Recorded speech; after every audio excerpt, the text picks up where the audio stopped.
spring is in the air. We've got things starting to bloom. The trees have come back. And now I thought would be a good time to take advantage of this nice weather and make a 3D printing project that can go outside.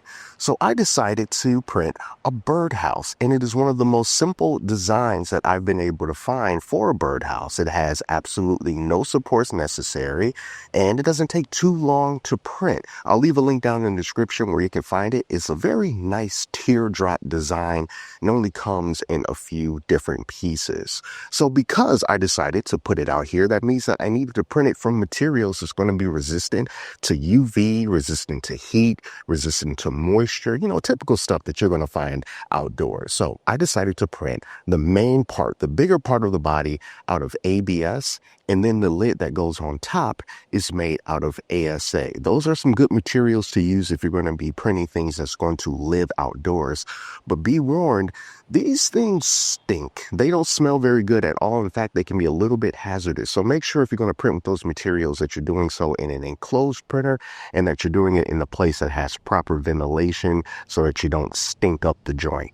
Another great thing about this design is you can use a bunch of different colors in order to fit whatever your particular needs are. So I'm going to show you what I did. So this is the body of the birdhouse, and this was done with the red ABS. This is the backside. We've got a little bit of glue residue still on there and a little bit of the black that was still contaminated from the nozzle before. So whatever, this is just going to be against the fence anyway, but it still came out to be pretty smooth, and I like that. And the top part was done in black ASA that was sitting out for a while, so I didn't dry it. So that's why it kind of looks kind of funky right here. It's a little bit rough, but at the same time, I think that it provided a happy little accident because it's almost like a wood grain texture. The designer did create something that is deliberately a wood grain texture that you can print. This was supposed to be smooth, but because of that filament being pretty moist, I'm sure it didn't come out that way, but it still worked out in the end. And it also has a little perch that I can put inside of the little circle here. And once I get this mounted, I'll be able to connect it just like this and then attach the perch, and then hopefully something will move in eventually. So let's get this mounted.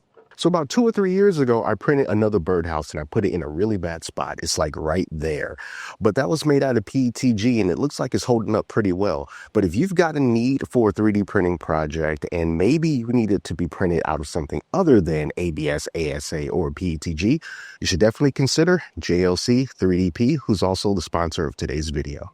JLC 3DP is your go-to for high-quality, affordable 3D printing services. Prices start at just 30 cents, and that makes it easy to bring your projects to life without breaking the bank. And now they just launched a new gray resin option that's engineered for high strength and high precision. It's perfect for intricate parts, and they support up to a massive 580 by 580 by 380 millimeter build volume. But if you need more options, JLC 3DP also offers MJF and SLS printing for durable parts, plus stunning full-color resin prints to make your designs pop. So whether you're prototyping, creating art pieces, or producing in-use parts, JLC 3DP has the tools you need. Check them out at the link in the description and start printing today.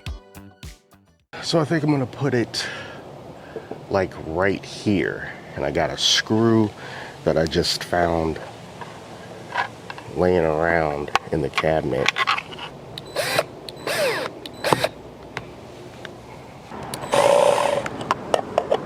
And as your dad would say, yeah, they ain't going nowhere.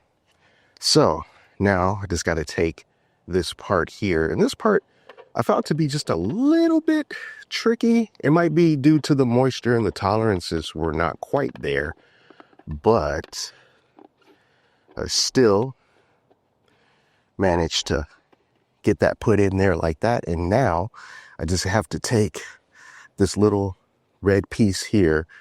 This is going to be the perch, and just screw that in the little hole. Job done. And then at the very bottom of this, there's another little plug that I printed that you can put on the bottom.